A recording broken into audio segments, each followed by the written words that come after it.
اور مومن عورتوں سے کہہ دو کہ وہ بھی اپنی نگاہیں نیچی رکھا کریں اور اپنی شرمگاہوں کی حفاظت کیا کریں، اور اپنی آرائش یعنی زیور کے مقامات کو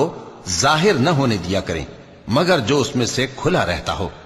اور اپنے سینوں پر اوڑھنیاں اوڑھے رہا کریں، اور اپنے خاوند اور باپ اور خسر اور بیٹوں اور خاوند کے بیٹوں اور بھائیوں اور بھتیجوں اور بھانجوں اور اپنی جیسی مومن عورتوں اور لونڈی غلاموں کے سوا نیز ان خدام کے جو عورتوں کی خواہش نہ رکھیں، یا ایسے لڑکوں کے جو عورتوں کے پردے کی چیزوں سے واقف نہ ہوں، غرض ان لوگوں کے سوا کسی پر اپنی زینت اور سنگھار کے مقامات کو ظاہر نہ ہونے دیں،